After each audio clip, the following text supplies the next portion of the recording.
guys, welcome back, and get ready for another episode of me building cool stuff.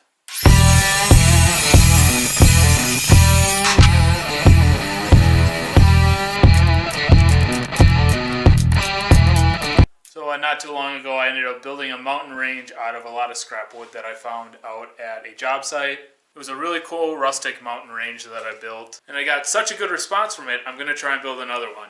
But this one isn't going to be an old rustic looking one. I'm going to end up making it look like a newer modern style mountain range. This is going to be a really fun project. I love making these wall decor pictures. So hopefully some of these projects that I make inspire you to make your own fun project. That being said, let's get started. So for my last mountain range, I went ahead and took old wood like this. I ended up putting it all together and then just sanding off the tops of the mountains to make it look like it had a snow cap. If you guys are interested in this project, I actually have it in the description below. So go ahead and check it out. That was a really fun project as well. But for this one, we're not using this type of wood. I'll pick that up later. This is going to be a modern style mountain range. So for that, we got these nice pine boards. These are actually trim boards that I got up from my father-in-law's cabin. He redid a cabin and gave me all the trim boards. I ran them through the planer and the jointer so I know they're really square, and I got all the varnish off of it. So I'm with a fresh piece of wood, and I think that this is going to work really good for this project. But like I had in my previous project, my backing for it was actually the old style boards all glued together. This mountain range is going to be a lot bigger, so I'm not going to do that. So I ran to the store. I got this beautiful sheet of plywood, but this is going to end up being my backing of my mountain range. All the wood I'll just secure on top. That way this project won't be nearly as heavy as if we glued these together and made them the backing. But this is a 2 foot by 4 foot piece of plywood. I definitely don't need it to be this big. If you wanted to, go ahead, but this is going to be a really big project if you leave it like this. I'm thinking I'm going to cut it down at least a foot on the edge, so it's 2 foot by 3 foot. That'll be a great size for this project. So the first thing I want to work on for this is the border. I'm going to put a wooden border all the way around this thing. It'll make it look nice, containing the whole mountain range. I'm going to build the border using the same wood I'm using for the mountains. So there's a couple ways you can do this. The first way is actually just putting the border right on top here. The only problem I have with this is that my back piece is going to be stained a really dark color, and my border is going to be stained a really light color. So when you go to hang this up, you're going to be able to see this thin black strip behind the border. I'm not a big fan of that. So what I'm going to do is actually put the border on the side right here. Then I'll glue and nail it to this piece of plywood. But obviously I don't want it sticking up this high.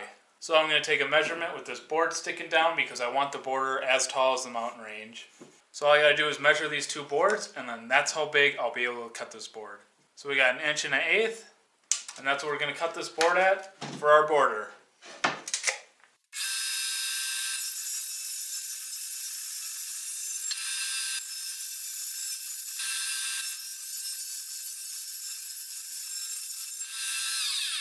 So now that we got our sticks for our border, you actually have a couple options that you can do. First one is just to leave it like this, line it up, and then this will be your border. Or you can go ahead and then cut 45-degree angles into this thing so that they line up perfectly like a picture frame would. I'm going to go above and beyond because I am the Drunkcarpenter, so I am going to be cutting in 45 degrees to make it look picture perfect. No pun intended. But when you cut these 45-degree angles, remember it is 3 feet across, or at least this one is. When you make your mark, it's got to be the inside of the angle. You don't want to cut on the end of your angle, otherwise you're going to end up being too short. So I'm going to cut these up and show you what I mean. So here I went ahead and put 45-degree angles on the border. Now when we put these together, it'll just line up like this, and you'll have a perfect frame around. So now that I got the background and the border pieces already, I'm actually going to go ahead and stain and assemble all these before I start on my mountain range. I think it'll be a lot easier to frame this all in before we actually start making the mountains. That way when we're making the mountains, we can test cut the pieces and make sure they fit before we actually put them on. So now we're getting ready to stain these pieces. I'm going with a early American stain for the border, and I'm actually going to use it for some of the mountains as well. And then on the background, I'm going with a walnut. This is a gel stain This will be on the background and then also the background mountains as well. So, I'm going to start off by giving this a good shake. Start off with these border pieces. And I never stain without gloves, as they call it stain for a reason. I don't want to stain me.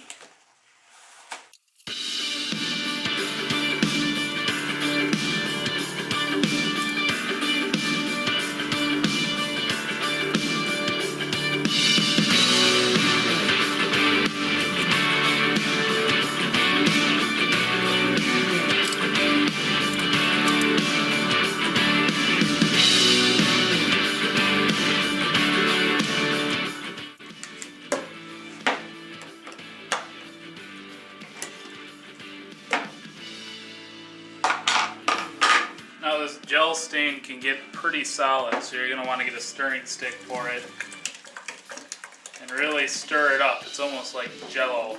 Once you kind of stir it up, the viscosity, viscosity,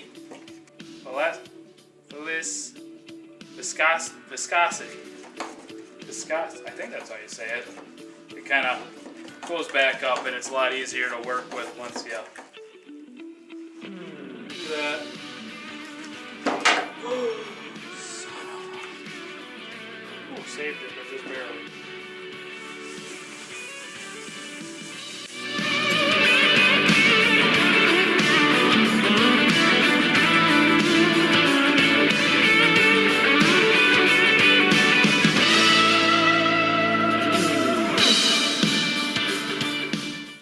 And there we go, all stained. Now we go grab a beer and wait till it's dry. Whew. Like I just got done with surgery.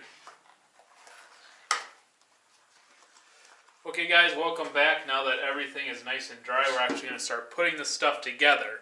So how I like to put frames together is I'll put a little glue on these edges, put them together, then I'll take my 18 gauge nail gun and then I'll just put one on both sides. That helps it hold together until that glue dries nice and solid. So I'm going to put this frame together and then we're going to put the frame around the plywood. So for this project we're going to need a little bit of wood glue. And I'm out. Good thing I went and got some more. This should be enough. I'm not going to be able to pour this onto my seam. So I'm just going to refill this bottle. Oh man! The glue bottle is glued shut. The irony. Oh, God.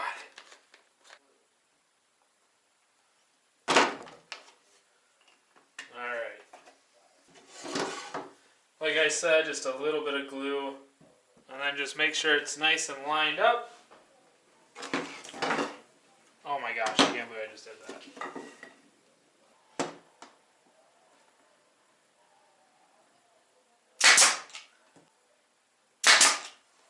And then just wipe the excess glue away.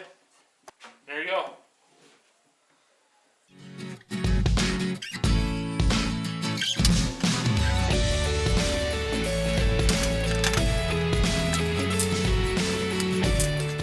So now that we got the border done, we can go ahead and place that around the plywood. Before I do that, I'm going to put a little seam of glue all the way around here. That way when we put the frame on and nail it, the nails will hold it there until that glue dries and it won't warp or move at all. Plus, this plywood is a little warped, so nailing it and gluing it like that will help straighten it out and it won't wobble when it's up against the wall. So now that we got some glue around the edge, we should just be able to slide this on. If our measurements are right, it should just slide right on. And would you look at that? So I'm just going to take my nail gun and then work all the way around, putting in nails probably every couple inches. I'm just going to line this plywood up at the bottom and then drive a nail in, going through the border into the plywood, holding it there. I'm out. Reload. I'm like the Keanu Reeves of woodworking.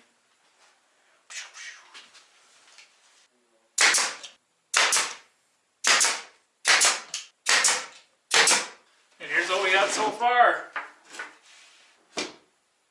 Looking pretty good. Okay, so now that we got our wood all prepped and our border is done, it's time to actually start making the mountains. I went ahead and started, and let's see what we got.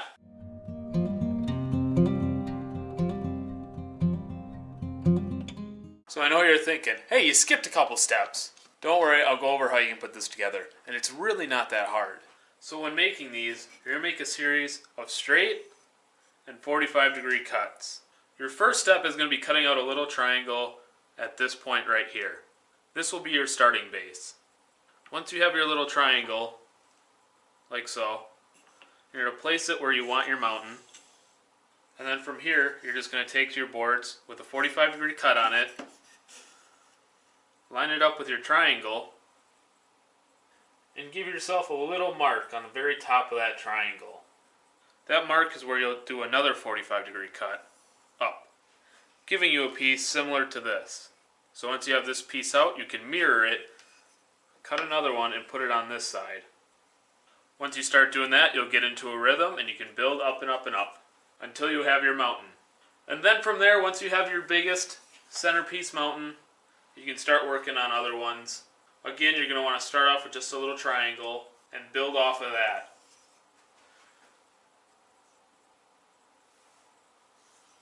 And that's how you get your mountain range. And as long as you have a miter saw that you can change to a 45, you're going to have no problem building this. But even if you don't have a miter saw, you can always use a square and cut it out by hand. All you got to do is find your pivot point, move it so it lines up with 45 degrees, and then there's your angle. So yeah, this isn't so much as a difficult project as it is pretty time consuming. Marking up all these little pieces of wood and cutting them out does take a good amount of time. But as you can see, it's well worth it. So now that I got my mountain range kind of figured out, I'm going to sand it as is right here, and then we're going to move on to staining it.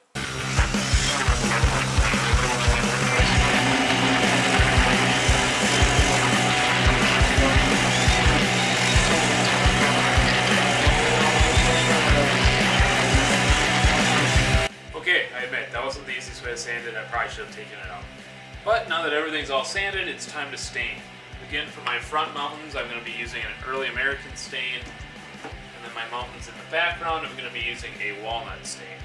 And for my very top boards right here, I'm going to just be painting those white to represent a snow-covered mountain. But if I take all these out just to stain, I am not going to remember which one's which. So as I'm taking these pieces out, taking them ready, I'm going to be putting a W on the back for white, I'm going to write nut on the back for walnut, and I'm going to be writing EA for early American. I'm going to try and keep these in order while I stain, because if I get them all mixed up, it's going to be like a 100-piece puzzle trying to put this back together. And I make things, I don't do puzzles.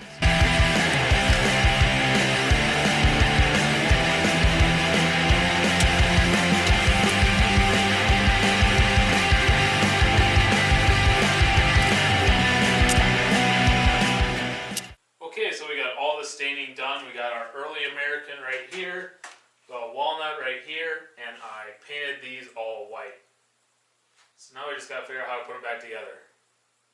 Alright, well let's try. Okay, so we got to start with our center. Always start with the center. Okay, I think that was it. And this goes in here.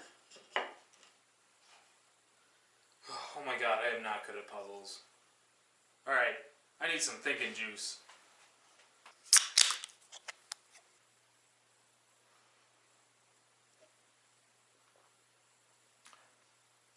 I see it now. I know what to do.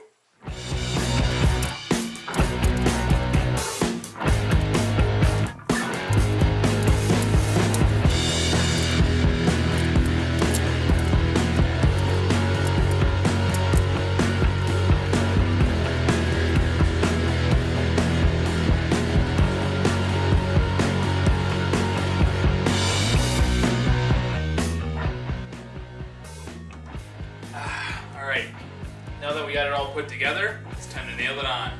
So all I'm going to end up doing is just nailing these boards onto the backboard. I got an 18 gauge nail gun to do the job. I'm using 1-inch nails. And I'm just going to be putting 1, 2, about 4 or 5 nails in per board depending on how big they are. but I got a full clip, so let's get going.